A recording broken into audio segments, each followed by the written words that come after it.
Yes, Christmas 2024 in New York. So I had a fine flight, comfy seat, couple of good films on the way, nice food, easy journey back. Yet again, the security immigration guy didn't even need to check my fingerprints. He was so confident that I was okay. And I've checked in the hotel. They're giving me 4 of the parcels, says to pick up the others tomorrow because they're too heavy for him. But that's all fine.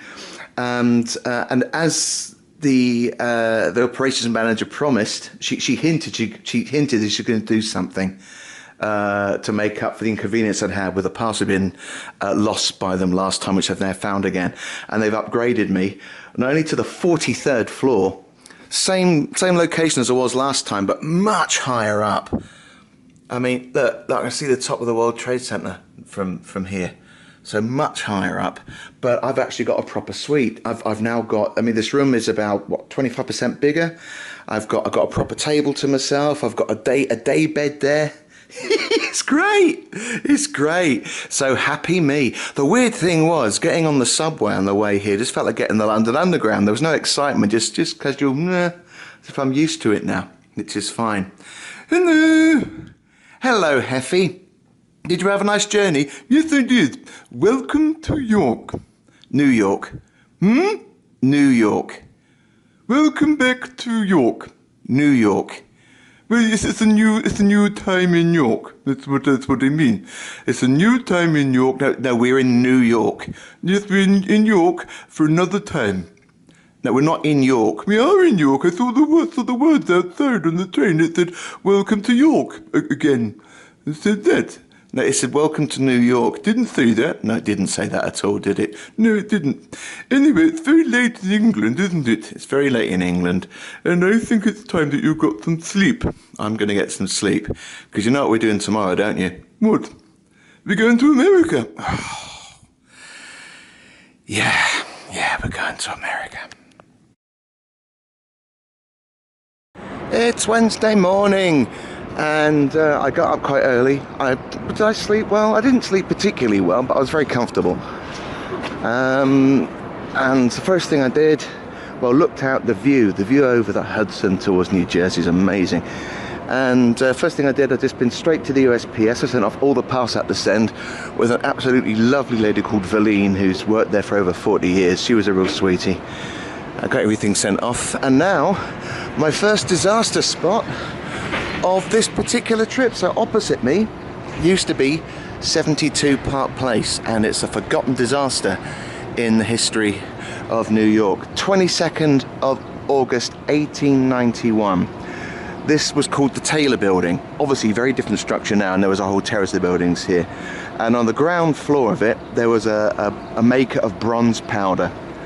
And there was a massive explosion of benzene. It destroyed the entire building, and then it started 2 fires, one in the ruins of the building that was left, and the one in a restaurant nearby. It had natural gas leak, and the explosion lit that up as well.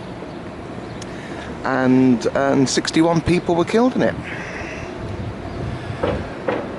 And even then there was a lot of press outrage because there'd been so many people rubbernecking. And I'm thinking, what, like the press? There we are. So that's that.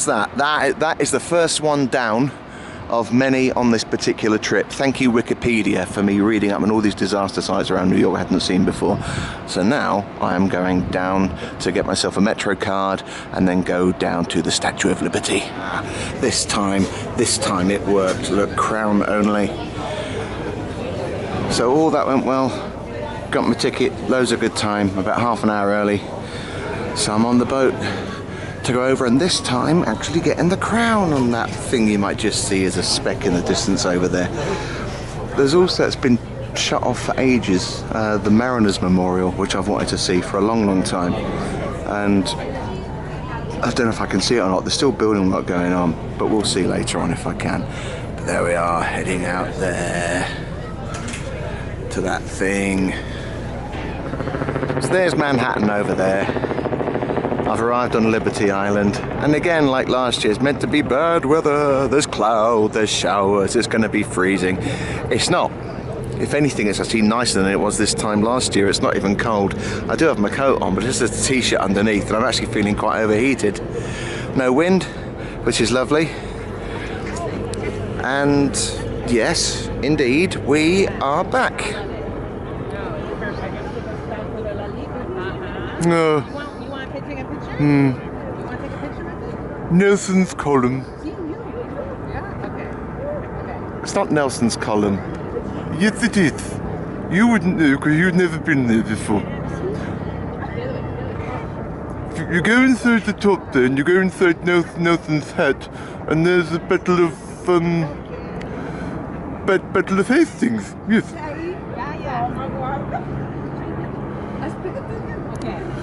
One of London's greatest attractions. Oh, we're going in. So here I am inside the bottom of the pedestal. When I was here last year, my ticket was the wrong date, my fault, so I couldn't go up. And today, I go up to the top. I'm inside. Look at this. This is the interior of the Statue of Liberty. You can see all the folds and things of a robe. Whoa! Shitting crikey! And if that's the way up, that looks really safe. Oh no, those are the stairs. I thought that was the way up. I'm thinking that's not health and safety efficient. Oh, amazing. Amazing. And it's not even busy. Look, there's no one else around here at all. They wouldn't let me keep the wristband though, because of course I guess you could actually, you know, recycle them and cheat with them or something, but no, never mind. Onwards. They weren't kidding about how steep these stairs are. The lighting's really low so you can't see, but I have to walk sideways, well, semi-sideways to get up them. They're really quite high treads as well. So I'll be knackered by the time I get up there. Level 4S.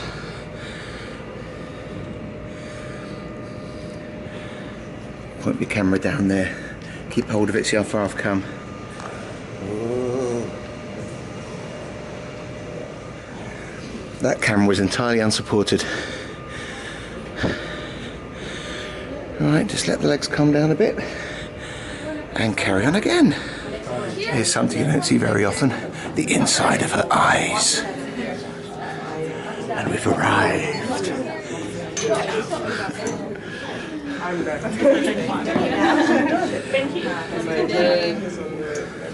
Are you with this group? No. Okay. How many are with you? Just me. Thank you.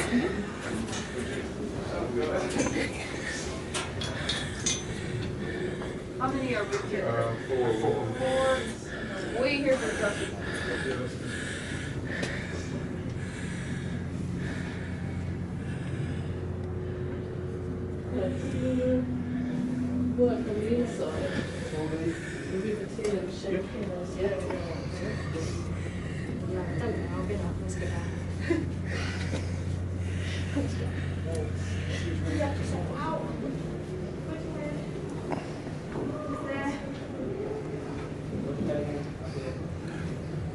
Hello, and welcome to Nelson's column in Trafalgar Square, London. It's not heavy. It is. Don't question me, there's lots of people standing around me. Alright. Look, there's a pointy bit. There's a pointy bit there. There's an arm bit, and there's another pointy bit. And there's people down there. I did it!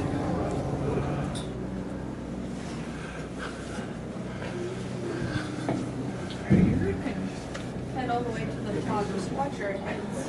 Wow.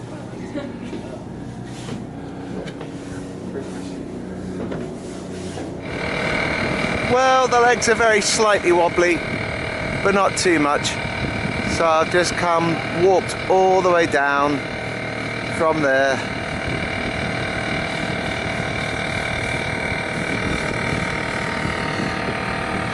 Down to here.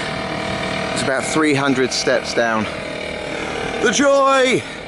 I've done it. I have been to the top of the Statue of Liberty. Yes, I bleedin' well have.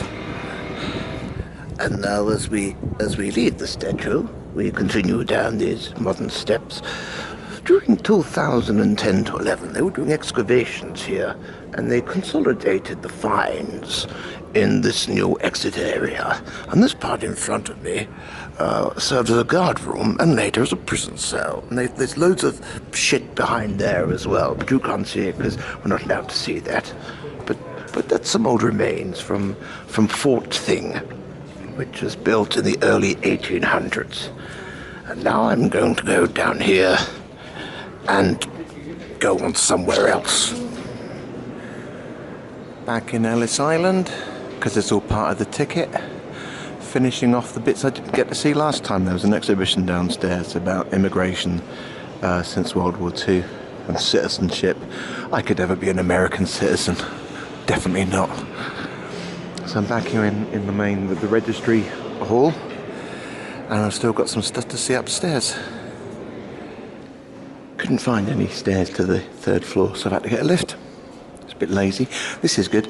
These columns here, they cleaned all the old paintwork off, and on the original plaster they found all this graffiti. Some Aboriginal people.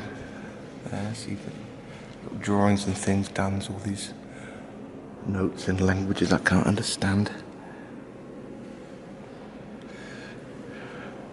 Right, let's go out onto the third floor.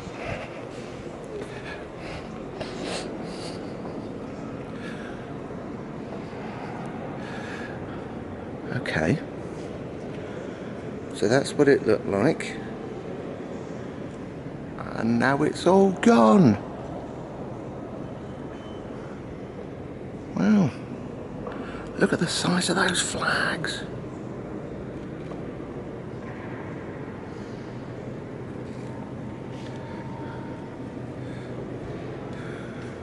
Oh, look, that's how it looked in the 70s.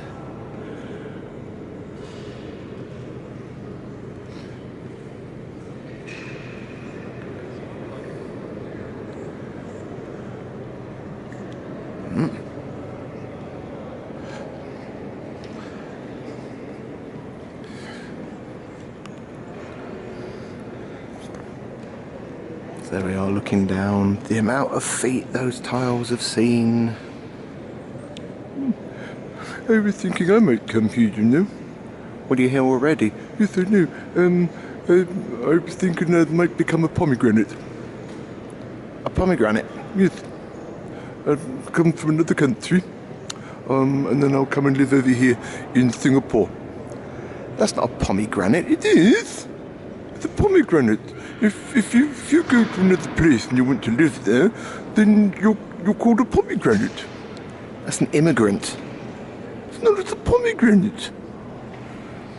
So what are those fruit things then, like round, and then you like take the skin off and there's all these red seeds inside? Well, that's an immigrant. Yeah, of course it is. Here's a dorm room. I'm the only one in here. Oh my God. So that's what, how many beds are in here in this one room? 2, 4, 6. So that's going to be 18. That's 36. 36 in here. It's ridiculous. Imagine the smell. Whoa. It's all alone in this room with all these pictures of the building before it was restored. There's things that were found. It's not in the least creepy.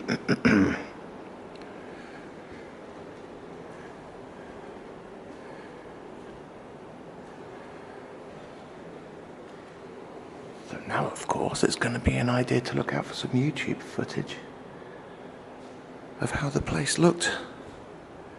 No! It was me going no. But thinking that was a guy I know called Joel, but different surname. He's Goldberg, not Greenberg. And I thought I didn't know he's a photographer.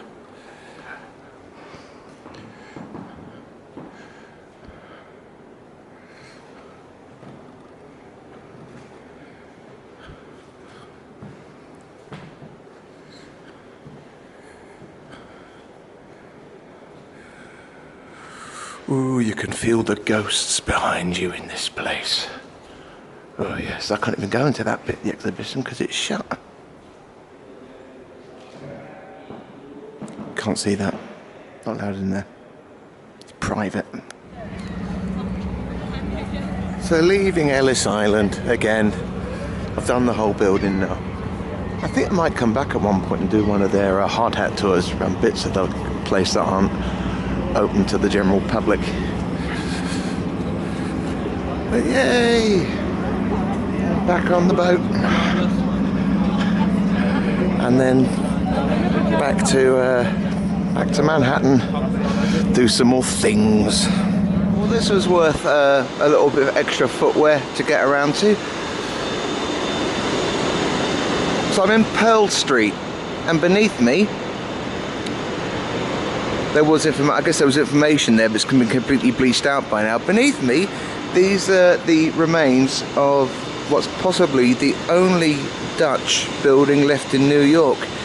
It's the remains of the State House, which dates from the 1640s, which is halfway through the 40 years between 1624 and 1664, when New York was owned by the Dutch, and it was called New Amsterdam. And there's also some old bits nearby as well.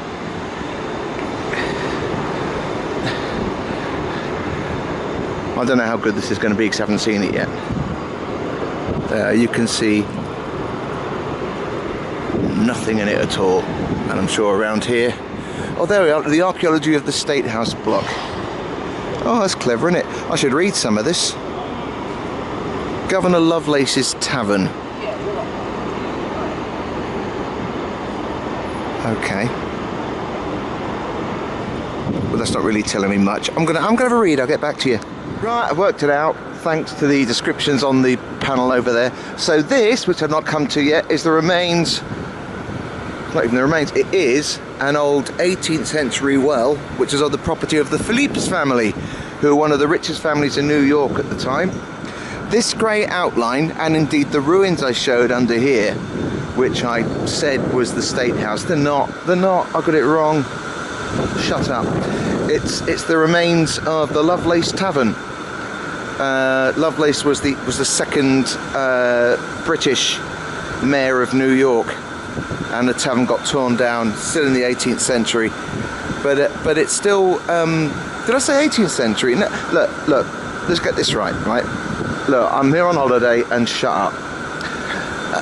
The thing here, late 17th century, right? But it's British, not Dutch, so shut up about it. So that's the Lovelace Tavern, and these grey paving stones, this is where the rest of it was.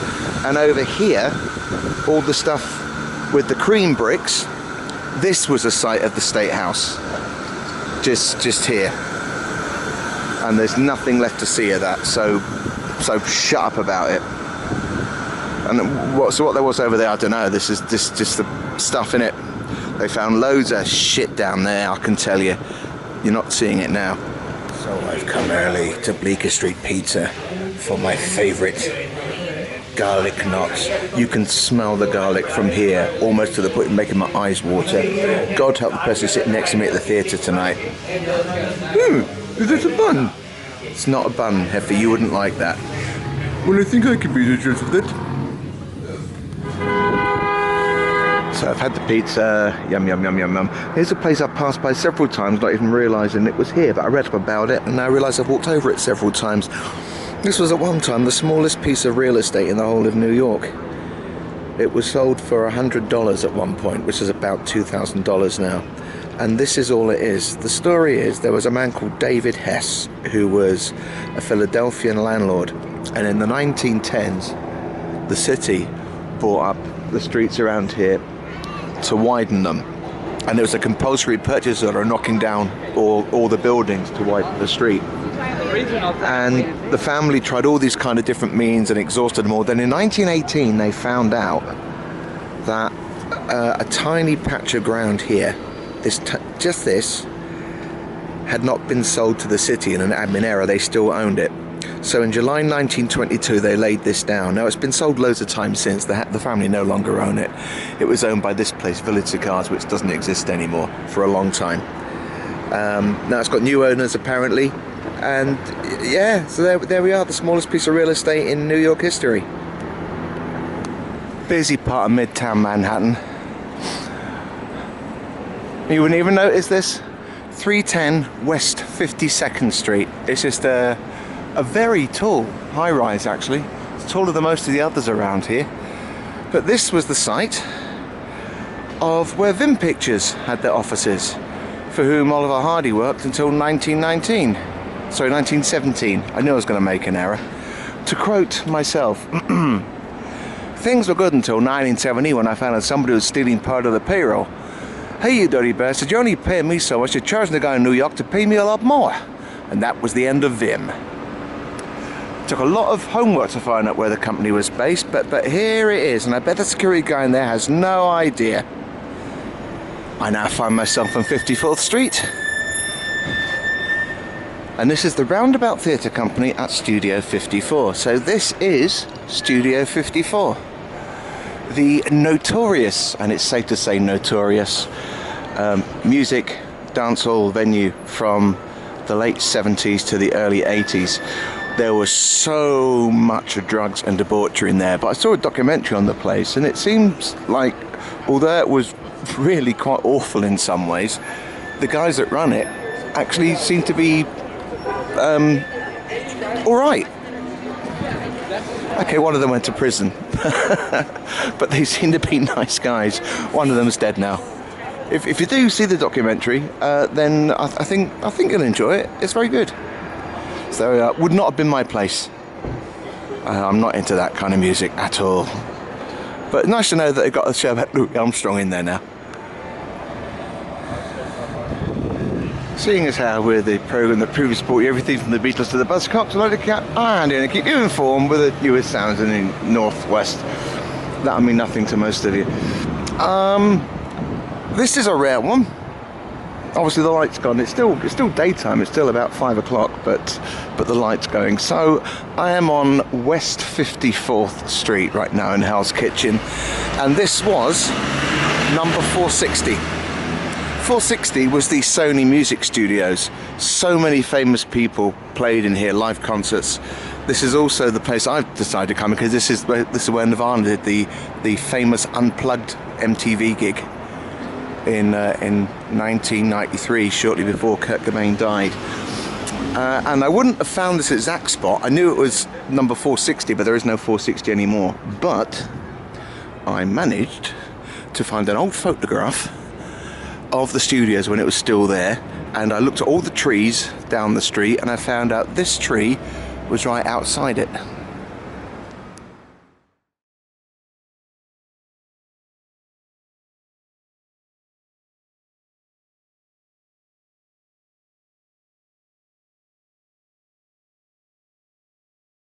Merry Christmas and a Happy New Year. Good tidings we bring to you and your king.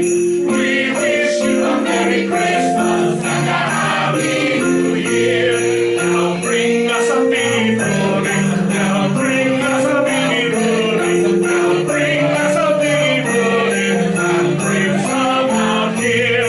Good tidings we bring to you and your king. We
fun. I mean, $52 for an hour-long show is shocking. I mean, that's over £40 for an hour, which in the UK for an amateur show, you go, what? But a nice set. They can sing and dance pretty well. The accents were interchangeable. Sometimes some of the actors were good, some of them were not at all good with their accents. The songs were interesting. They started off a bit awkward, but a couple of the songs are actually really quite good. The weird thing, having a xylophone, a marimba player and a percussionist as the band, that was very odd. I've come here now, look, I'm just looking up the street. Up the avenue, rather. There we are. Look at that. Still my favourite building, Empire State Building at well, it's not even night really yet, it's only just about 8:15. But it looks great with the lights on. So I'm gonna get the subway back to my digs now. See if I can find someone to get a pastry and a cup of tea. Hey, I've just been to Burger King, just across the road from the hotel, and I got me a blue raspberry slushy and a chocolate chip cookie, and I got myself a big frosted cinnamon bun. A bun? Yep, I've got a bun. Can I have a bun, please? You can certainly have some of this bun. Well, thank you very much. Because I'd like a bun. So how's today been in Hong Kong? Look across the road, Heffy. Ooh! The trees are on fire! The trees are on fire! Hello, it's me. I'm back at the hotel room now, and I just want everybody to know that I have a bun. Yay!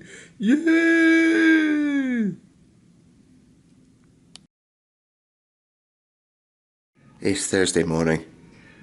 I slept better last night, very comfy. Maybe trace of a sore throat going on, but I think it might just be the aircon. So looking down outside, you can see how close I am to ground zero. That's the remains, the site of the North Tower, right outside my window. Someone's getting ready for the day ahead, aren't they? So you're getting ready for the day ahead? Yes, I'm doing that. What are you doing at the moment? Looking out the window. So what am I doing now? Looking out the window. Obviously. Yeah, what are you doing looking out the window? Oh, it is so much colder today. I should have worn a jumper or a scarf or something, but the coat will do. So I'm standing on Broadway now. Again, looking very ineffectual, this particular huge building here now.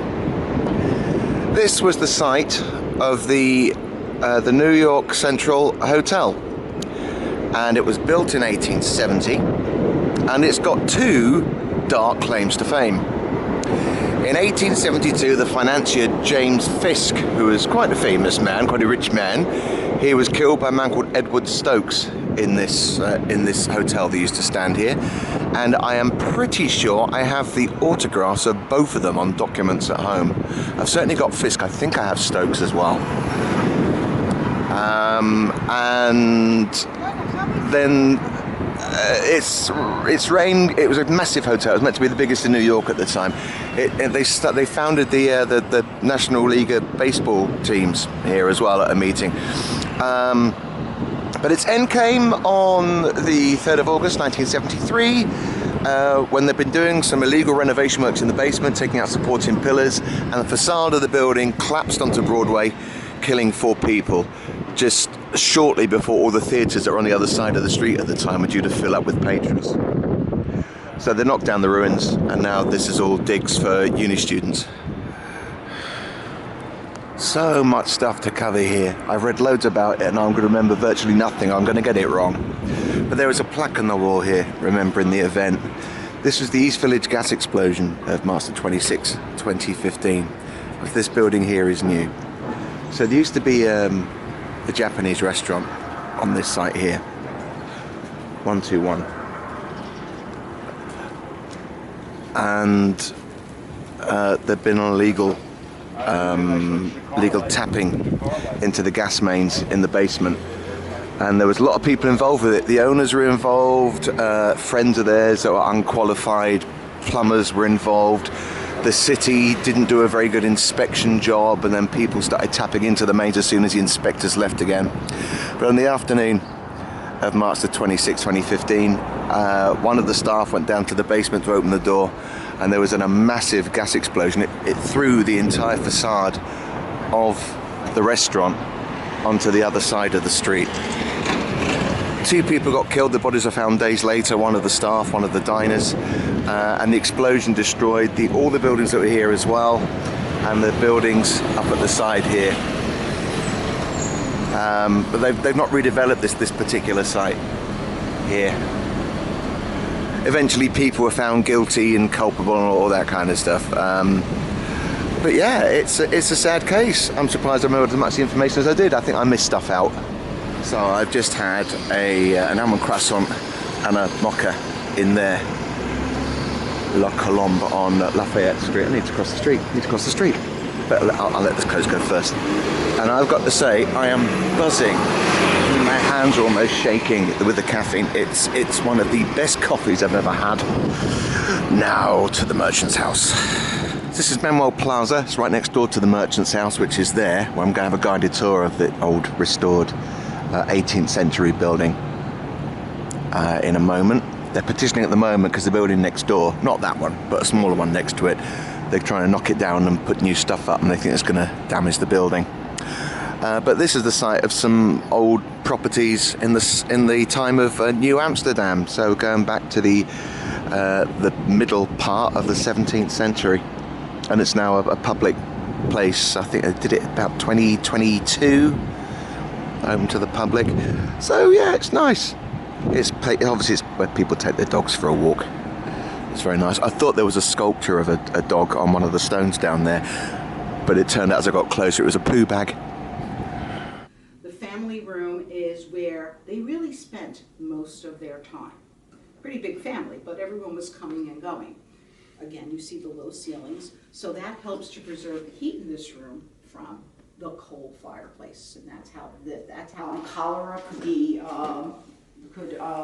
one of the diseases that wipes out families at that time. And it was from contaminated water, because one of the things that did occur is that, but you can't, behind this garden is a very narrow alleyway. That was important about revival is that there had to be symmetry. So you have 2 columns here, there had to be 2 columns there. There was a pier mirror there has to be a pier mirror here. There were 2 mahogany doors in the dining room, so there must be 2 mahogany doors in here. And in fact, to the point that this mahogany door leads to nowhere. Because remember, that would have been the vestibule. Oh, yeah. There was no door there. Servants were given every Thursday evening off. And then they were also given enough time on Sundays to go to services.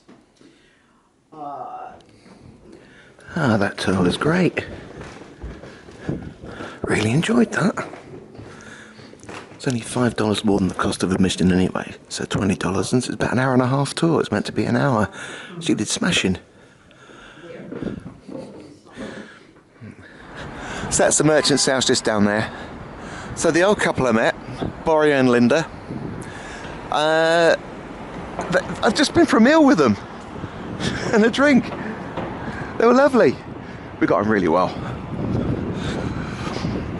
But unfortunately that's made up that's used all the daylight hours of the afternoon. So all these things I had planned for doing are now thrown totally out of whack. I have a feeling I might get up really early tomorrow and do all these other places. But I haven't got much time left now before the daylight disappears. Don't know what I'm going to do this evening. I might go to the Dream House this evening, actually. Yeah, take that out from tomorrow. Yeah, see all this reorganisation? So I'm now going all the way up there for some million miles or so to see where the factory used to stand. So I'm at Astor Place now, and I'm not too sure the significance of this, but I've seen it online a few times. It's just a big cube and you can move it, as these gentlemen are.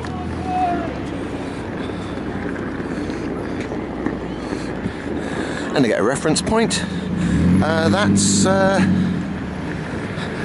the subway entrance that was used in Sleepers that I filmed a year ago, potentially to the day. Anyway, carry on up north to Midtown. So with the light fading, I'm in Union Square West, and this is number 33. This is the Decker building, and in 1968 Andy Warhol moved the factory to the 6th floor, which is the floor just above the one with the lights on, just there. Now, as here, on June the 4th, 1968, he had a run-in with a feminist called Valerie Solanas. Solanas had wanted Warhol to shoot her film called Up Your Arse in 1967. He refused, and so on the 4th of June 68, she went into the factory there, which had an open-door policy, and shot him and one of the staff and nearly killed him. Warhol took a year to recover, and it said that did have a part in actually playing his, well, actually killed him eventually in 1987. So this is the second location of the factory. This is after the Velvet Underground days, but still very much part of Warhol's film career era. There. So it's not anymore, but this was 230 East 54th Street. And it has no particular significance apart from a Laurel and Hardy cohort of mine who lives in New York. His dad used to have an art supply store. It used to be apparently a notorious cruising area. So his dad would throw down water on the steps every night, so pickups couldn't just go hanging around outside his shop. Here's something bizarre for those of you with knowledge of punk.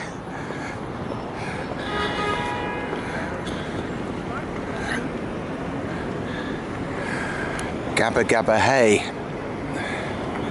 Now, if that means nought to you, I'm standing at the junction of 53rd and 3rd, which I suspect now looks nothing like it did in 1977, thank you, when the site was immortalised in a song by the Ramones. Now, years ago, when I heard this song for the first time and saw the title, I had no knowledge about New York, and I thought 53rd and 3rd was nothing to do with street addresses. I'd assumed 53rd and 3rd was either something to do with grading in a class, as in being the 53rd student and the 3rd student, meaning someone was very clever and someone was very stupid, or it was something to do with music in some way, some kind of strange time signature, which, given the fact the Ramones traded on their lack of musicality, is quite amusing. But now I know 53rd and 3rd. Another one off the list. Oh, here's nothing important. Ahaha. So I'm on the corner of Lexington and 52nd, and I'm just looking at some grates. That's exciting, isn't it? But if I were to tell you that this grate I'm standing on, it's been replaced, but it's exactly the same vent, is the site of one of the most famous and iconic movie images in the world, you might be a little surprised. Yep. What photograph involving a grate from the golden era of movies can you think of? I'm standing exactly where Marilyn Monroe had her dress blowing up in the movie The 7-Year Itch, filmed about 1 AM on September the 15th, 1954. It was all a big publicity stunt. It was meant to just be, oh, it's an accident that the wind's blown her skirt up, but it hasn't. It was all deliberate. It had all come from gusts from the subway beneath, which is still running. So there we are. Monroe stood here, and I'm just as attractive in a negative way. It's getting a bit dark now, so you may not see it as clear as I'd like. I might suit it up with software afterwards. So 242 East 49th Street.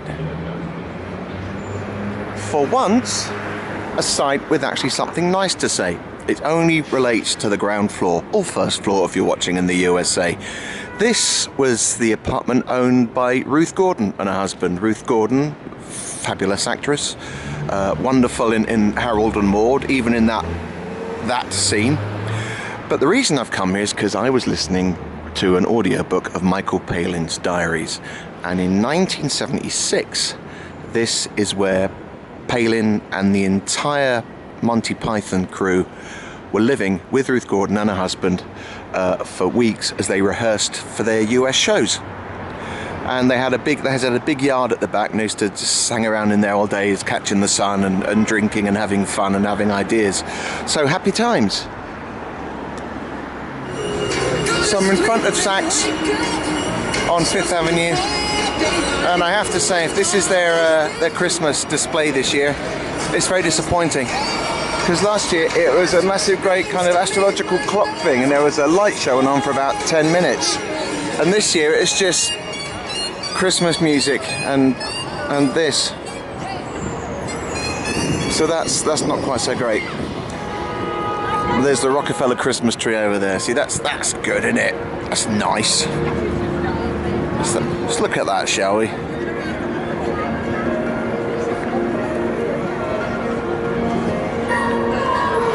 So I'm a lot closer to the tree than I was last year. There we are, got right to the front, and there's the rink beneath it where people pay $8,000 an hour to go round in a circle.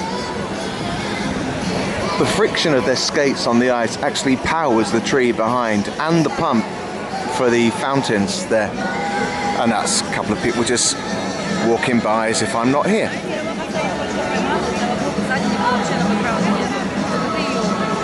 Hello, I'd like to tell you about the history of this Christmas tree. Would you? Do you know about it? Oh yes, I know all about it. Yes, I do. Well, firstly, it was made a long time ago from a tree. And then it got lights on it, just like it has now. And now it's here in Japan. Yes. So I hope you all enjoyed that and learned a lot from it.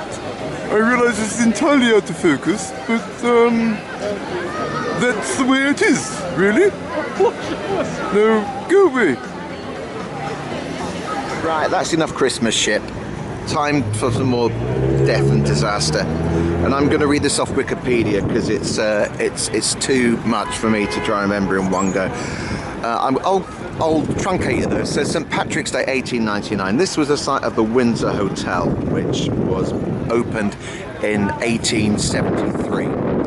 And so it's the 17th of March 1899. There was St. Patrick's Day parade going on, and the assumption is somebody threw a lit match from a window in the hotel which blew back and lit the lace curtains, and in 90 minutes the entire hotel was destroyed. They don't know how many people actually died inside. The estimate was 90 people. Some of them died by jumping from the windows and landing on the pavement, just there on the other side of the street, but there's people walking now having no idea and probably not caring. McKinley's brother was inside the building, and also Isadora Duncan was in there with her mum, and they managed to escape. I remembered all that without checking the phone, so I did well there. So there we are. So obviously it's gone in 1899, but that's the site of where it happened. And it's really cold now, and I need a wee. So what you're doing, you've been walking around for a few hours and you're desperate for a wee. You go back to the Christmas market at Bryant Park and get yourself another bubble tea, don't you? Because that's exactly the kind of thing you do. But that's what I'm doing. So live with it. After that, I am going straight back to the hotel and having a wee that will last for years. As soon as I step in again, I remember from last year what the place is. It's full of amazing craftspeople who make all sorts. Look, there's a puppet one over there. This is brilliant. Silly puppets, they're called. Silly puppets. They're so silly. Look at them. Look at them being silly. Oh, the silliness. There's lots of silly going on there. So they're all full of craftspeople who make amazing things, but everything is something that you don't actually need. It's just stuff to get in the way. I mean, there might be clothes and stuff involved, but they're going to be expensive.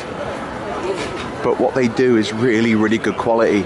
And you think, if I had a house that was massive and a lot of money, I could fill it with stuff from here. But I haven't, and I don't. So I won't. But I am on the look again for the stall I went to last year that had a hot chocolate done with tapioca bubbles, because that was very nice.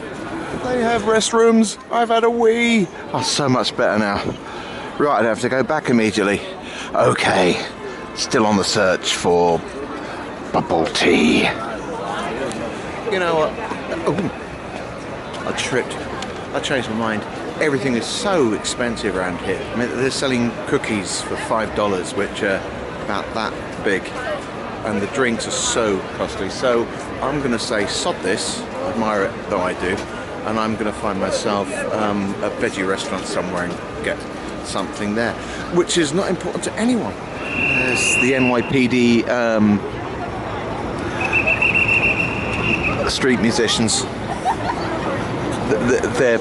The skills are crap. This tune is completely without melody.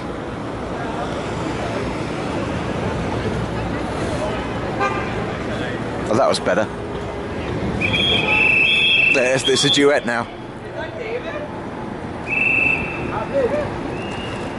Every time they turn the camera on, they stop. I think they're shy. There's a really strong smell of mothballs around here. It smells like the Ralph's house, which is something hardly anyone will get. I'm at 34th Street, going to get the subway back to the hotel and find somewhere to have some food. I think it was too expensive. Midtown. Someone's playing a drum upstairs. Hello. Hello, Heffy. 34th Street. That's where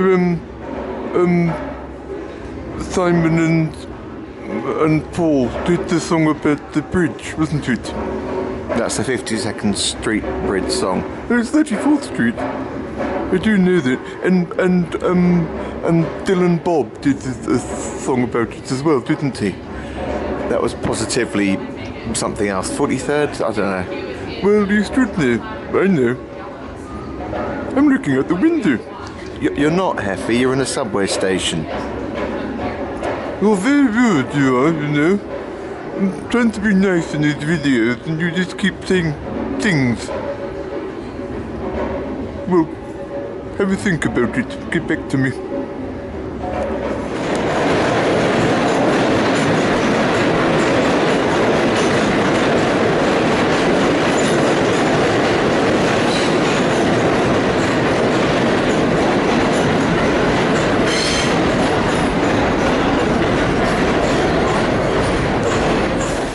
At the hotel room, got myself a Thai takeaway. Yes! Is there any buns in it? There's no buns tonight, Heffy. Oh, that's a shame. I'd like a bun. Well, there'll be more buns, but tonight this one's mine. Well, you ate the bun last night, didn't you? No, you had the bun last night. No, I think I remember you ate it. It was my bun, but you ate it. Well, that's yeah. It's Friday morning. It's bitterly cold, but I've got a scarf on, so that's all right.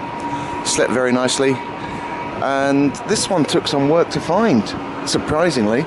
Now, I thought it was the Hilton at Times Square, which is nowhere near here, but I did a lot of work checking online this morning. I found it's actually the this one. It's this Hilton, the Midtown New York Hilton. So, just two weeks ago, 4th of December this year, I'm standing exactly on the spot, right here. And the reason I know this because there's that white thing just there, which is in the CCTV footage. So the CEO of United Healthcare, Brian Thompson, 50 years old, is hosting a massive conference thing here.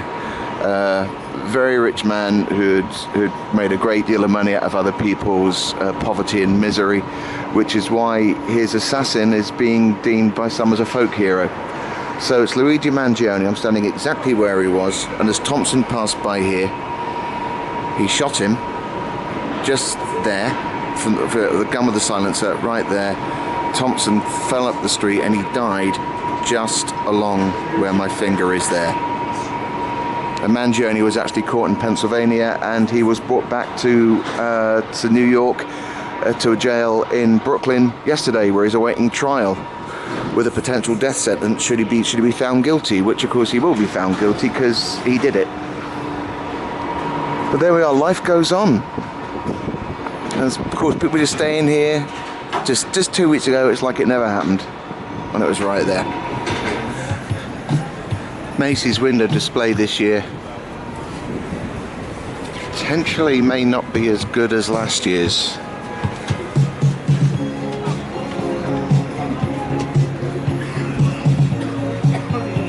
There's a teddy bear in there.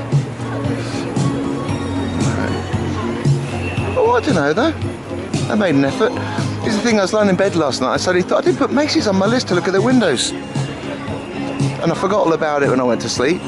And I'm on my way to Paris Baguette now and just walked straight past Macy's and went, yes!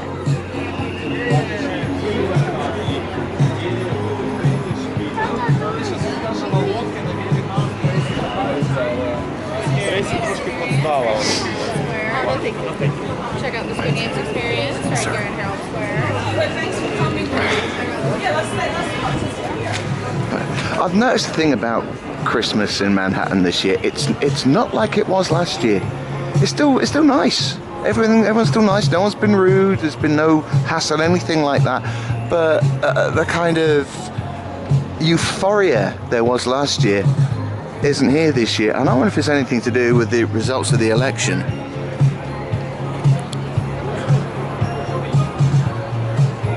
That's Elf about to kill you.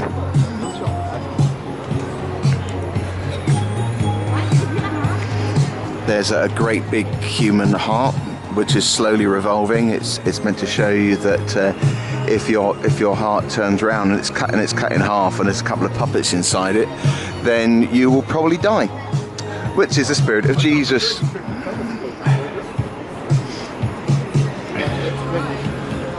That's Santa Claus there is crucified, because obviously the crucifixion of Santa did happen at Christmas.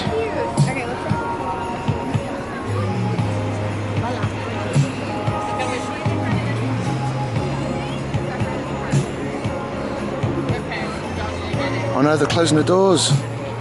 They're closing the doors on Santa Claus. Obviously the execution is going to be private. We've got cold, dead eyes of the public executioners. Here it comes. Right, and after this, I'm going to give Heffy a turn on this thing.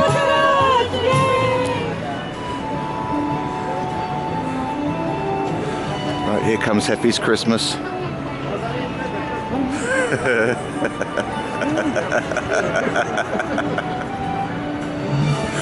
I'm a red Heffy lump. Yeah.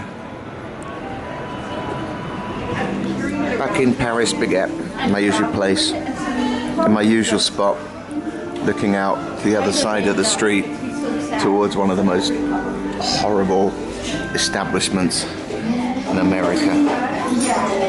And I've got some, well, it's a coffee Danish and some peanut bread. I think they're buns. And it started snowing outside. Yay! That was a man. Oh, it's getting so cold. I'm glad I got the scarf on. I should have brought my gloves with me as well. Now it's me faffing around here trying to look at old pictures and see if I can find the spot, and I was standing right next to it. This spot right here, July the 18th 2007. There was an 83-year-old pipe that blew here, created a massive steam explosion. I mean, it blew out the size of a double-decker bus, and exactly where that minibus is right now, a red pickup truck fell down into it. The guy who's driving had 80% burns to his body, and his passenger was severely injured as well. And one person died, and that was having a heart attack as they ran away from the scene of it.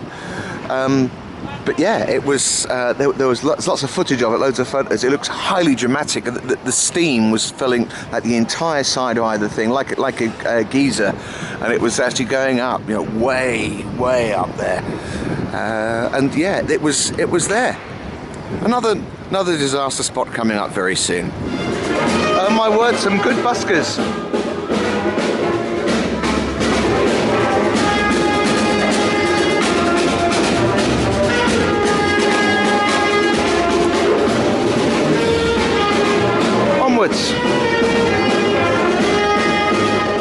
that's the East River over there, and that's Roosevelt Island just beyond it. And yeah, it is cold. I might have said that once or twice already. You know, I've climbed up this now turned off water feature, and I'm feeling really uneasy standing at the top. I mean, it's not a massive height, but it's still a height that's given me some degree of vertigo. Now this across the street is the Belaire condominium, and there was, surprise surprise, a disaster here. Now I've got to go to the top corner just there. Okay, down 6 floors. So we got 1, 2, 3, 4, 5, 6. So it's this floor. Then we go across. Dun dun dun dun dun. There we are. These 2 windows here, right in the middle of the screen. These 2. That's where a plane hit on October the 11th, 2006. It was piloted by a man called Corey Little, who was a professional baseball pitcher.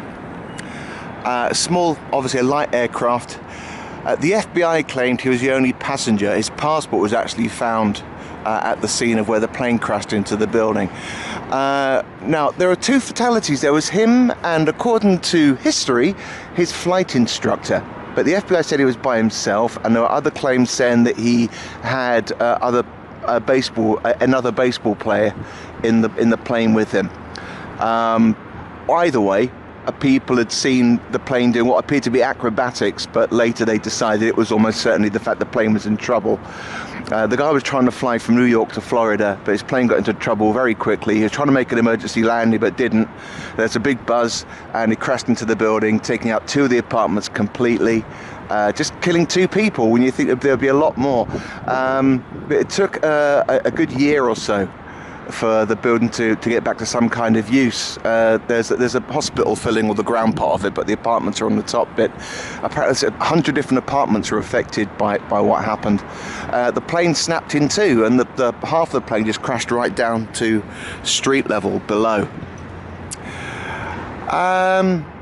Yeah, and that's what that was. Oh yeah, yes, the stock market actually crashed, no pun intended, after it was announced the plane had crashed into it, because people thought it was another terrorist attack, and it climbed again at the end of the day when people realised it was actually an accident. Right, on to another big disaster site, if I don't get pneumonia. The weather's crap. It's now snowing, which is like sleeting just as much as snowing. So I've just got that bus. I'm at Astoria in Queens, and I'm going to go and see shoes. Oh, that's what I've come to see. Shoes. They are the Astoria shoes, and they're one of New York's most amazing tourist attractions.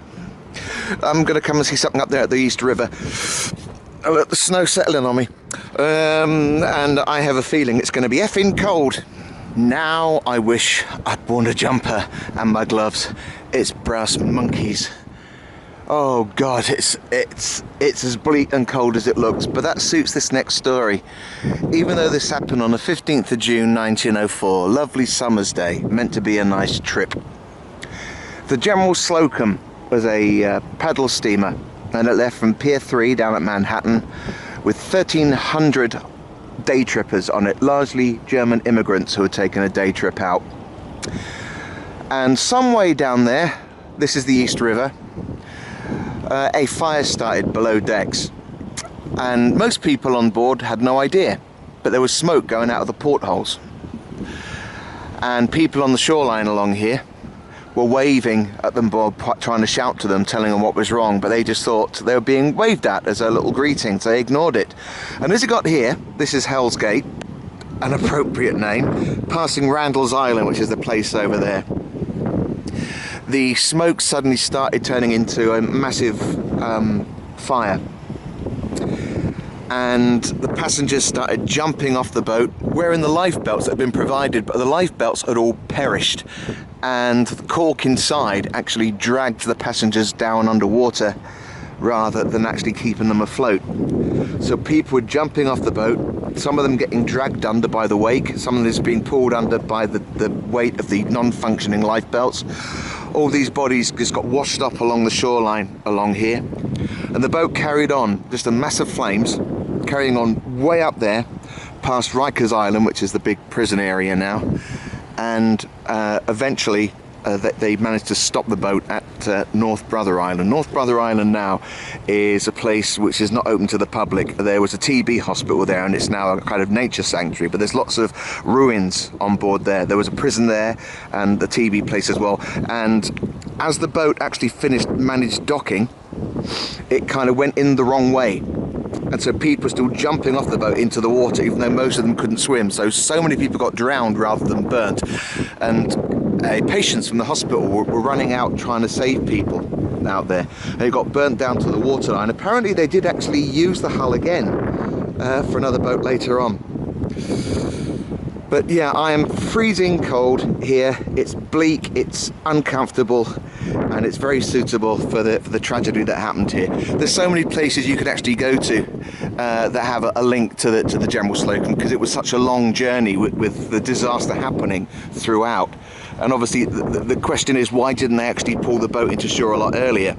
Thing is, the people jumping off here, it's because the river is more narrow than elsewhere, but also the current's much stronger, which is why they got dragged under. There's meant to be a memorial along here. I've seen it on Google Maps, and I walked the entire length down, and it's not here anymore. So it's a good thing I did my homework. Right, let's get somewhere that's a bit warmer. Thing I didn't mention, usually going on about my death and destruction, the General Slocum. Over 1,000 people died, and that makes it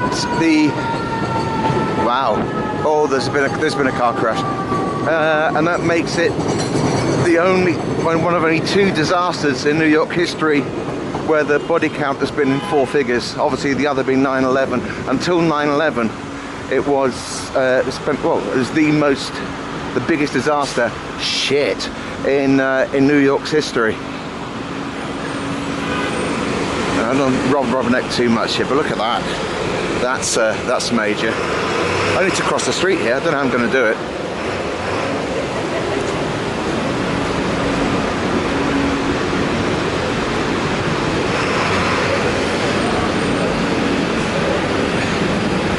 Wow.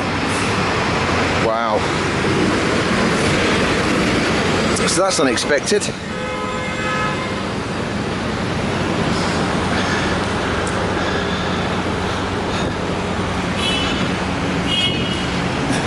That's not deliberate rubberneck, it's because my bus stop's right here to get to my next spot, which is a long bus journey away, but I tell you what, it's lovely and comfy in a bus watching the world go by, and nice and warm.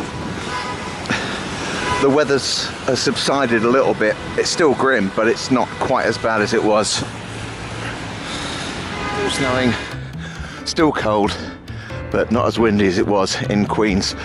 So I've now travelled from Queens on a bus that took forever, and it was packed solid, through Harlem, above Central Park, and now I'm on the Upper West Side, going to see another bit of history.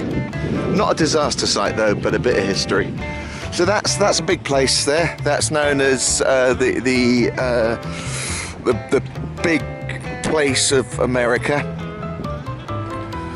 And on the other side of the street from here right now, so that thing there, which isn't what I've come to see, by the way, is General Grant's tomb.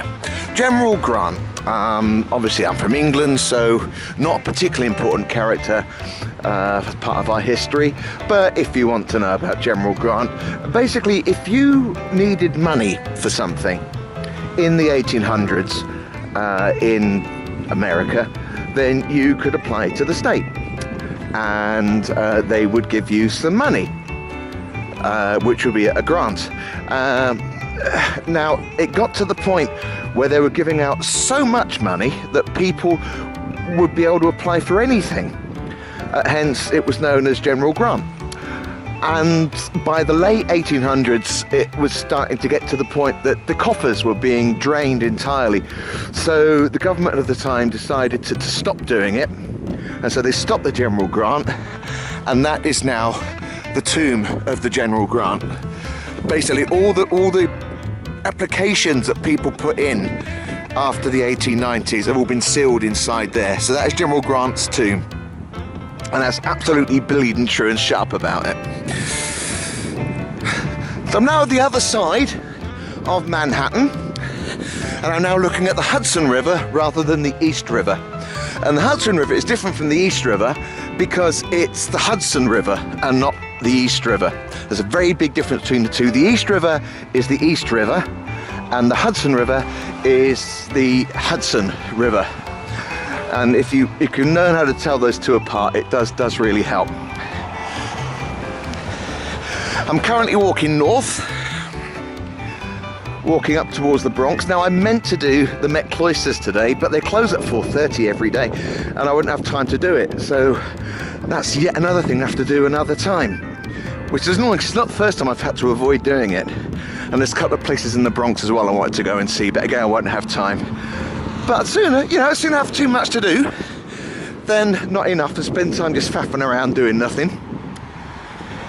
Anyway, I'm getting very close to where I want to be. I'm going to turn the camera off because my fingers are going to fall off. And now I'll carry on with some proper history. So Grant's tomb's over there. Now, it was opened in 1897. And when people started visiting Grant's tomb, some people started noticing this little thing down here. And it's gained some mythology and importance that it wouldn't really have had before. It's one of the very few private graves in the 5 boroughs of New York. And it's a monument to, it says St. Clair, but I guess that's Sinclair Pollock. Died 15th of July 1797 in the 5th year of his age. It's known as the monument, well, it says there we are, to the memory of an amiable child. And people started finding this a very touching place to be, because you've got Grant's massive monument there, and there's this thing over here. Now, his story is to an extent shrouded in mystery. This was the Pollock's land at the time when the boy died. The story is, and I have a feeling the story isn't true, that the boy fell down the cliff here and died at the bottom of it. That's obviously before this bit of land was reclaimed here to make the road beyond it. Fell down the cliff here and died, and his body was washed up on the shore the next day and found by servants. I didn't realise quite how high and steep this bluff is, but it's quite big, especially for New York. There's another story. He died during a fishing expedition with his father. I just got this idea that being 4 years old when he died and having his monument right here, I reckon he just died of infant mortality, as so many kids did at that age, in that era. Because the story is that his father had his monument placed here on the spot where he fell to his death from there, and I don't get that. I don't think that's likely. Now, when the family sold up in the 1820s, I think it was, the person they sold it to, they had to sign some kind of agreement that they'd always let the grave be upkept, surrounded, enclosed, and a sacred spot still. So they did that. It was originally a sandstone marker here, and it was replaced with a marble urn. I have read the date of it, but I think again it was the late 1800s. And the marble urn was taken down. It got very badly weathered, and they put this this new marble urn here in 1967. And occasionally they've still had little ceremonies and monuments here. The reason being is that this grave marker is deemed by some Americans as being like a child version of the Tomb of the Unknown Soldier. This grave of this child is seen as like a place of remembrance for every American lost child, and that those who'd died in anonymity or things like that. And the thing is, of course, so that although he's a rich child, it's still deemed to be the modesty, the understatement of this one compared to that one. Whereas, of course, most kids died in penury painfully and have no marker at all. So that's the irony. But anyway, I made it here. Enough of this dickhead. I've been standing about 90 seconds just doing this. Wait. I'm waiting! Damn it! It's cold! Wait. Piss off! Now, I don't know if you can hear this, but there's a guy upstairs busking with a trombone and plastic bins on his feet. It's tuneless.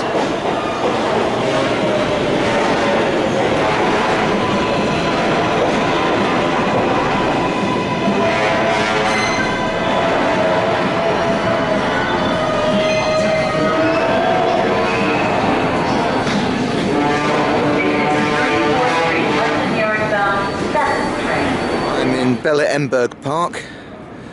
They're set up after Bella died, after all her work with Russ Abbott. I'm now going to go up the vessel. Now here's the thing. First time I saw it, it was completely shut. It had been shut for years. Second time I saw it, you could walk around on the ground floor. Now you can get tickets, and I have got a ticket, to actually go up inside it. And I paid $15 for it, so it's way overpriced because it's just a sets of stairs to the open air. But I hope they've got a toilet. And here we are. Unlike last time, I can actually go up to the top. So finally, we ascend the steps of the vessel. I wonder if there's people who come in here and actually do every staircase. It'd be mental to do that. I'm not going to. Absolutely effing not. It's far too cold. Did I mention it's cold? That wasn't me. That was the weather coughing with its own coldness.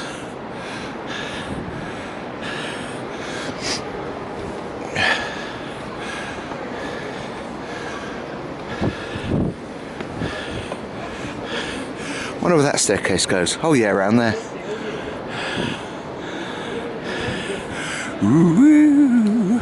What they've done with the vessel now is they've covered it all with netting because of the reason it was shut in the first place. This was open up here, and I'm only about halfway up. You see, I'm pretty high up here, and unfortunately there were several people who deliberately jumped from here. But I mean, it's great. Look, yeah, look at the weirdness of looking down. It's a Star Trekky, Doctor Who, Star Warsy sort of shit thing, innit? So this is as high as you can go. The top level is still inaccessible, potentially permanently, because of course they can't put netting over it because there's nothing to secure it to or hang it from. So this is it, the top level of it. So see what the view is looking down now. We're at the top. Hold on to the camera.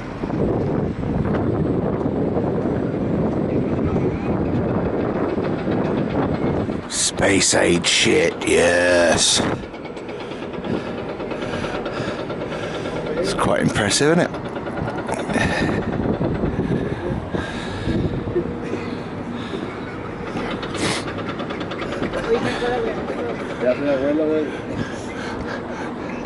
I think this point is it. I don't think there's other parts of it that anyone can get to. It's just this corner.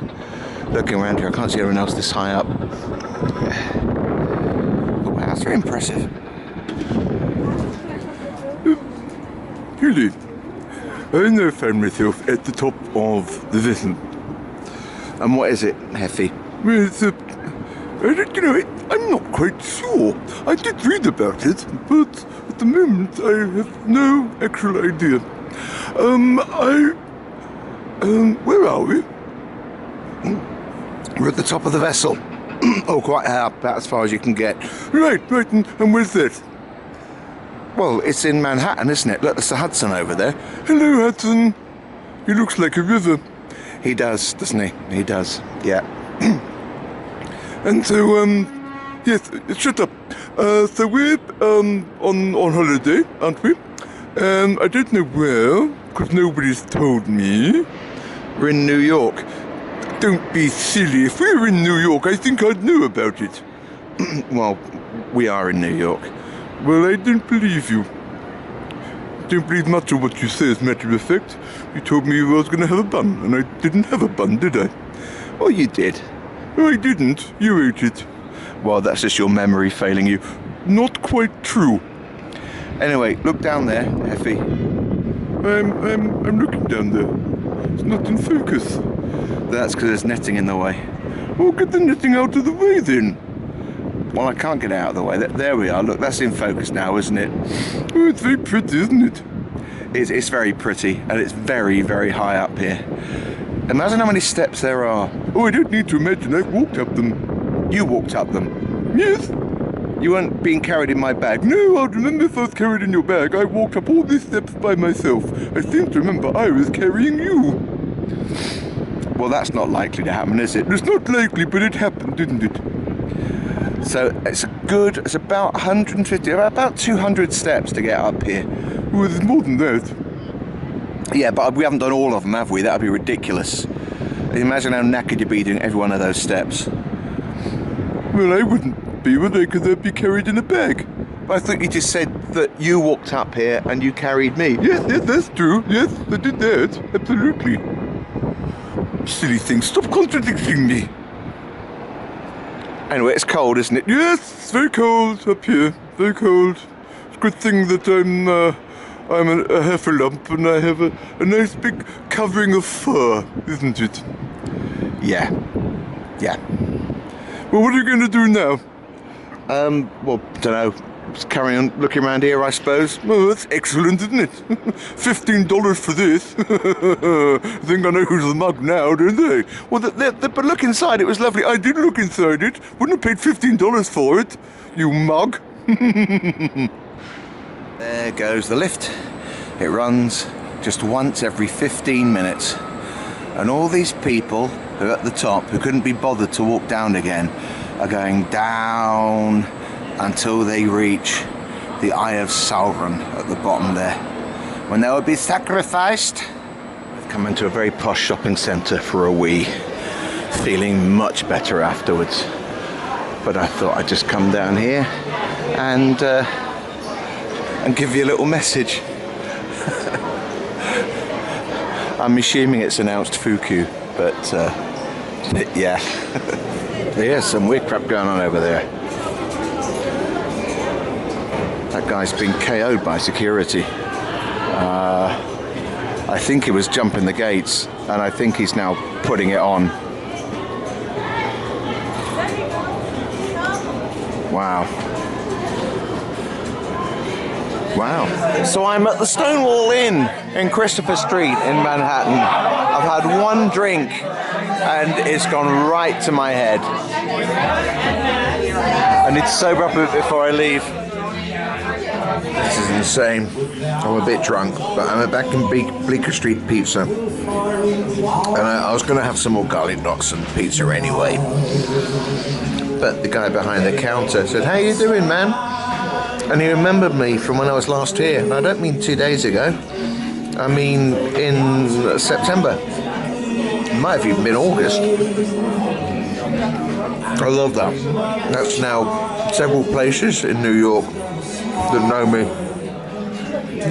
I must be so scintillating. Look, there's a face here, isn't there? Look, it's like a hoodie thing, and there's 2 eyes and a nose there, and maybe a bit of a mouth going on there. Yeah, there's still a lot of alcohol in the system. After only that one drink, it was so potent.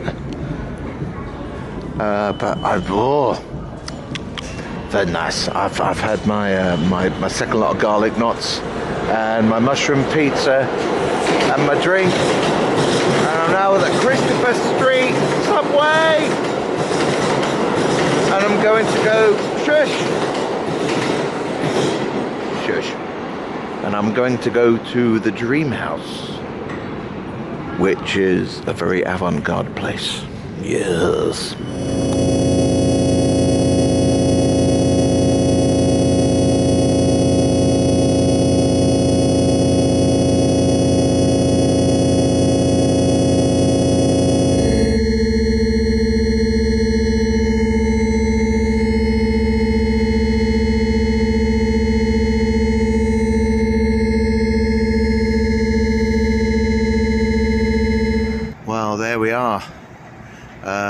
The Dream House.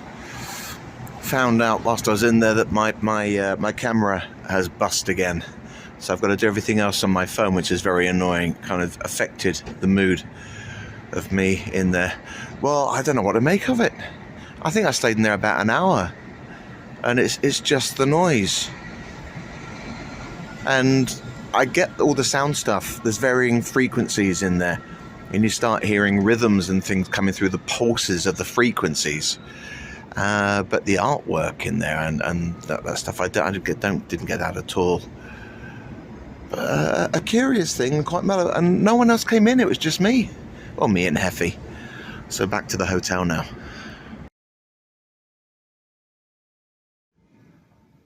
So it's Friday morning. I'll leave tomorrow. I'm having to do this on my phone because the camera's stopped working. And this is the view out my window this morning. This is the winter solstice was last night, and this is the first snow in New York since last winter. I mean, it's not much at the moment, of course, but apparently it's going to be really, really low temperatures tonight. So I'm going to have great fun leaving in the middle of the night. They weren't wrong, it's so cold. December the 5th, 1876, I think it was. I can't double check things now because I'm having to film on my phone because the camera's bust. There's nothing marking the spot out at all. By a major courthouse thing here in Brooklyn. This was a site of the Brooklyn Theatre Fire. In that day, there was a show on called The Two Orphans, and the lead in it managed to escape the fire that happened here by actually knowing there was a tunnel that actually led from the dressing room through to the box office, managed to escape. A lantern fell over on the stage, set the scenery alight, and 103 people were killed as they got jammed on the staircase, rather like Bethnal Green situation, and they died from smoke inhalation as they were stuck on the staircase trying to get out. It's the third most fatal theatre disaster in American history. And although there is a proper memorial at Brooklyn Cemetery, because some of the people that died there were never identified, there's nothing on the spot here marking it out. Now, I've looked at various sites, and it's been entirely re-landscaped. The general idea is that it's pretty much, I'm standing pretty much where the theatre was. It's so cold. But it's pretty today, isn't it? This is the thing about not being able to check my phone when I'm doing the commentary. 103 of the bodies were unidentifiable. It was 278 who actually got killed. Happy Christmas! Onwards! So I'm now in Brownsville, on the junction, under the subway.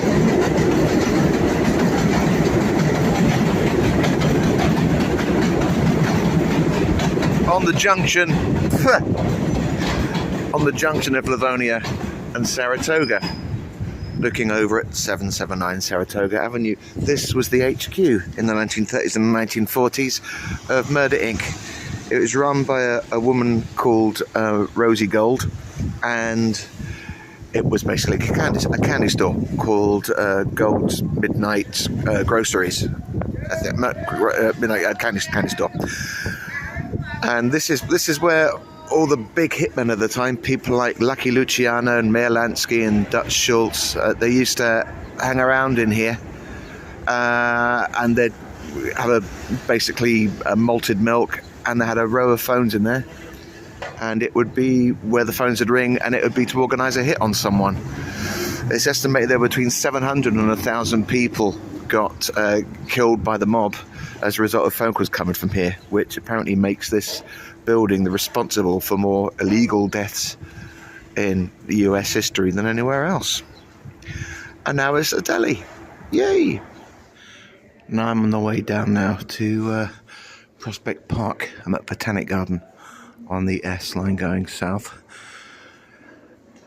And it's the site of one of the US's worst ever rail disasters. The line itself has been shut for years, but you can still see where the where the particular branch line went, according to photographs. I'm at Prospect Park Station now. It's just a 2-train shuttle thing that took us here. And this is the commemorative plaque that was only put up 5 years ago. to the disaster that happened very nearby. I'll show you the spot in a minute. So it says, remembering the Melbourne Street wreck, in memory of those who lost their lives near this location on November the 1st, 1918, one wooden Borry train carrying an estimated 650 passengers derailed and crashed under Melbourne Street. Nearly 100 were killed. Nearby Ebbsfield was sent into a makeshift hospital to care for the 100 injured. This historic accident led to meaningful reforms and advancement in transit safety, training and infrastructure. As a result of the tragedy, Melbourne Street was eventually renamed and is today known as Empire Boulevard.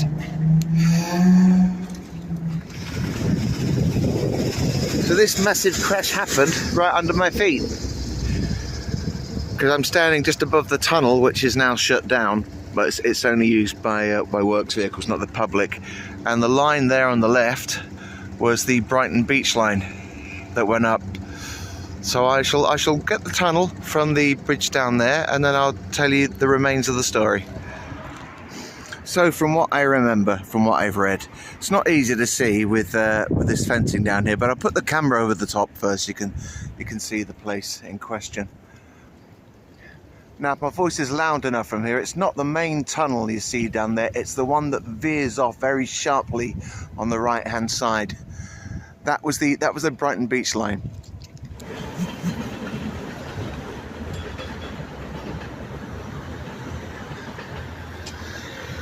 So the 1st of November 1918, 650 passengers on board. And the train is meant to go around the corner at 6 miles an hour, but it was doing between 30 and 40. It was going so fast that one of the passengers threw himself down on the floor because he knew something was going to happen. So they're wooden trains, and as it rounded that corner, the train derailed. The front and back carriages are okay, but the ones in the middle were completely destroyed. 250 injured and about 100 people died. And it was the worst disaster in the history of the New York subway, the second worst train disaster in US history. Reminds me a bit of the tram at Merton that rounded the corner too fast, but a little bit more severe here.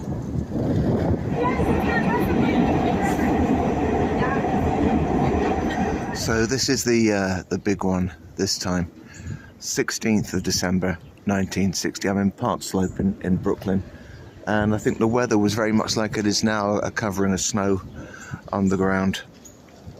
Above New York, a DC-8, a United DC-8 is plane going over right now, that was headed for JFK, and a TWA Constellation that was heading for LaGuardia collided. Now the TWA crashed at Staten Island, killing everyone on board, and the DC-8 spiraled down to ground here. It clipped the top of 126 Sterling Place, which is why there's no cornice there now. I've got pictures of that to show.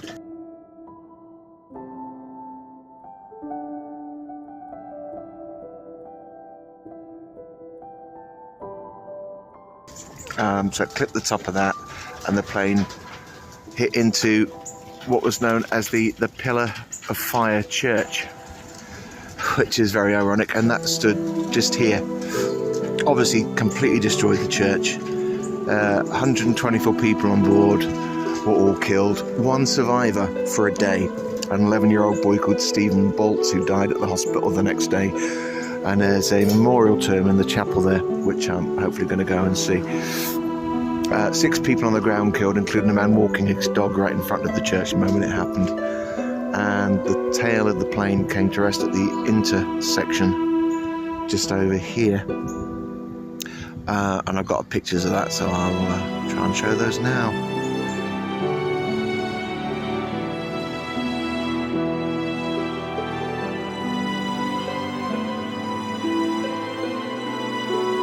Coming up to the intersection where the plane tail came to rest, just against that building there with the blue sheet hoardings up. The sound of the explosion could be heard for miles around. Some people thought there was a nuclear attack going on. In fact, some people recorded there were nuns at a nearby school, made the kids do duck and cover under the desks, thinking a bomb was going off. Obviously the place was awash with people for a long time. It was a smell of jet fuel and unfortunately burning bodies permeated the air. The dead were taken to a morgue that was set up at a nearby pool hall. But although a lot of these buildings look very recent, you see the pictures of the disaster, and there's still a lot of them still the same structures. So the plane hit down there, clipped the top of that building, smashed into the church there, turned around 90 degrees, so the plane would have been lying along this area here, with the back of the plane there. Nothing around here at the moment to tell you about it. There are memorials to the place, but nothing on the actual site where it all took place. And you know, this is the thing of actually two planes, mid-air collision, and there's nothing there to talk about it. Oh, the staff here at the hospital were helpful. So I'm in this is the Phillips Chapel just here. There's no one in here right now. Nice and warm, so I'm warming up again. But this is the Stephen Balks Memorial. So Stephen Balks was the 11-year-old boy who survived the disaster. His body fell into a snowbank, and he was awake and communicable. And they said they'd take him to a Methodist hospital. He said, that's good because I'm a Methodist. And he described everything that had happened with the flight. He died a few hours later. It's very sad. And they set up a memorial fund for him after he died here. And it started off by his father giving these are the actual 65 cents the boy had in his pocket when the plane crashed. It's very sobering. It's very sad. When I think what the weather is like now compared to what it was when I visited Flushing Cemetery at this time last year. I mean, it's so cold that my battery power is draining immediately. I'm having to have my phone on a power source all the time. So I'm at lot 38325 in Greenwood Cemetery, or is it Wood Green Cemetery in Brooklyn. And it's not exactly where the map said it was. The map said it was over there, but it's here. Still not that difficult to find. So here's the memorial to those who died at the Park Slope Hair crash in 1960. Completely forgotten about, but TWA did buy a grave plot. So they found fragmentary remains of 3 individuals they couldn't identify, and they all got buried in grave 980, which is pretty much about here. This about where the memorial is. And it wasn't until a few years ago that a family member, made an inquiry, or someone doing research, and the cemetery realised the significance of the unmarked burials. So in 2010, had a big ceremony here, and unveiled this monument. It's got the lives of those who died, the names of those who died in the back. So it's in memory of those who perished in the sky and on the ground in the mid-air collision of TWA Flight 266 and United Airlines Flight 826 over New York City on December the 16th, 1960. So we are just a few days away, which would be why there's this great big wreath is at the side. The wind keeps blowing it over, but I'm trying to stack it back up so it doesn't fall. Just mention the people who died and where it happened. It says the remains of the unidentified victims, and it's 3 people, rest nearby in lot 38325, grave 980. Greenwood Historic Fund, December 2010. On here, there's the back of all those who died. So another bit of wrong historical information, saying it was 128 people died at Park Slope. It wasn't. That's the total overall. 77 on the UA flight and 39 on the TWA flight. So I'm going to put the Stephen Balks' name up there as well.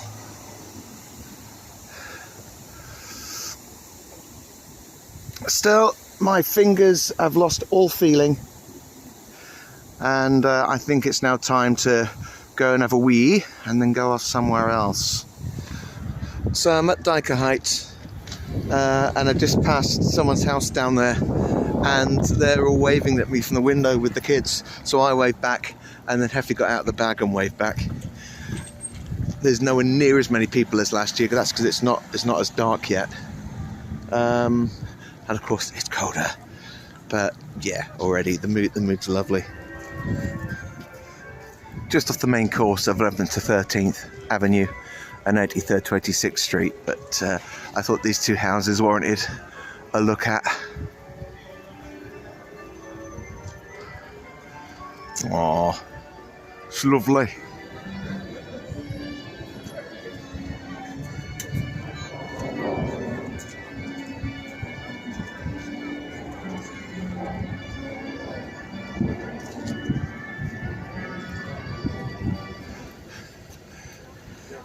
There is a lot of green going on over there.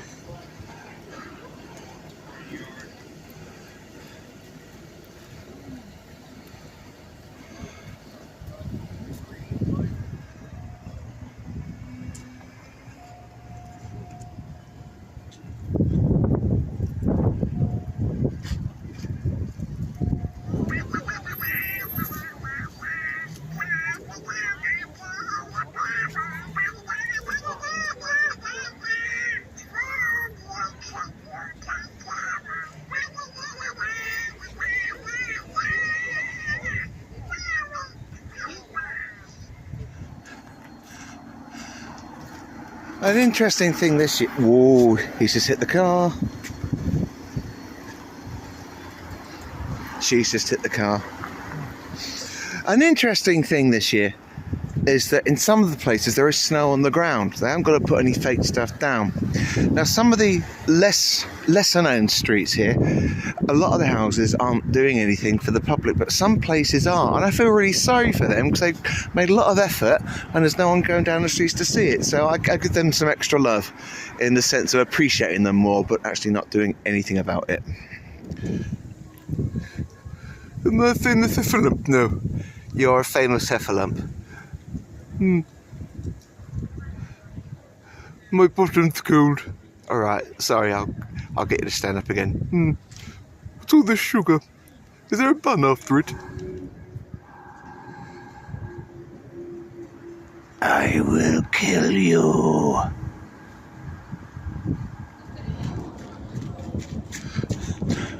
This street's pretty full on.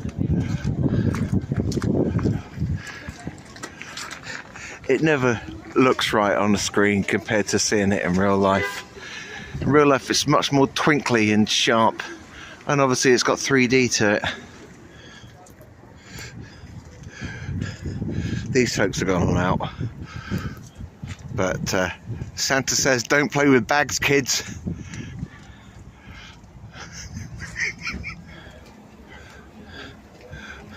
We're at the mental ones now. I wish this lens was a wider lens than this, so you can get it all in one thing. Maybe I'm just standing too close. The other side of the street is full on.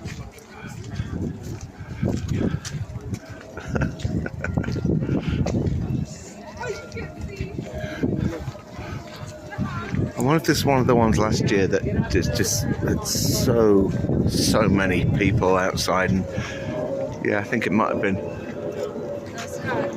You notice how they lit it up more like their first They like are really cranking it, soldier boy style.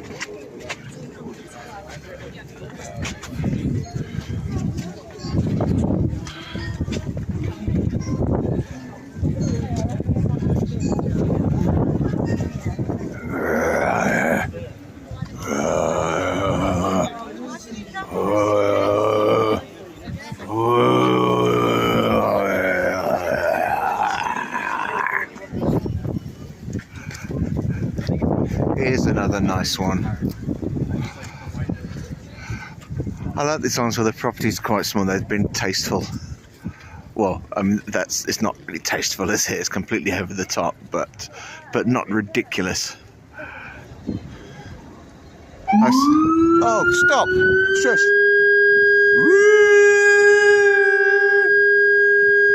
That's my favourite tune. And it doesn't go on long enough. See, the house that was burnt out last year is still burnt out.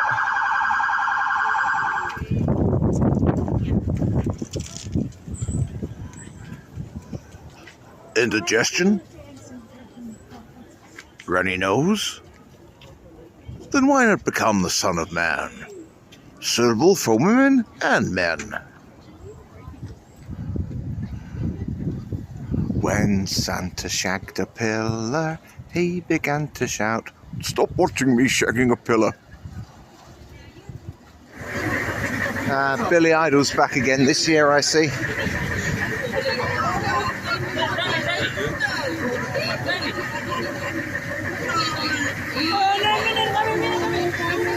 The kids are so scared of that one. Oh, they've done more this year.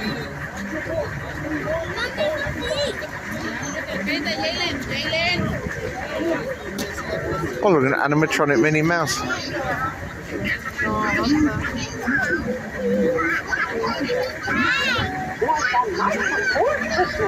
Went all through the house. Not a creature was stirring. Not even a mouse. But Bobby were hung by the chimney with cold.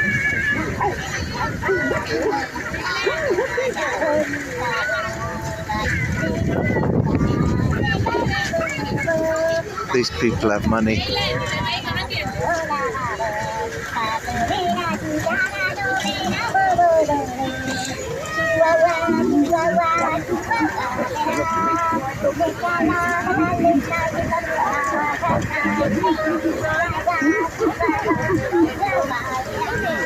Oh, the fun.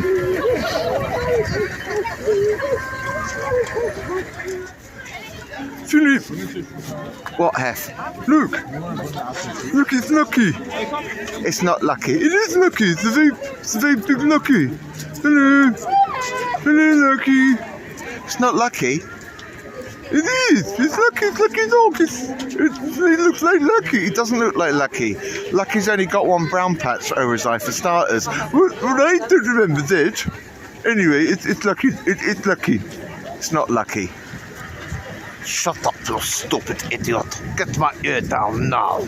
6:54 p.m. 21st of December in Brooklyn. Bloody Whamageddon. Damn you, George Michael. Don't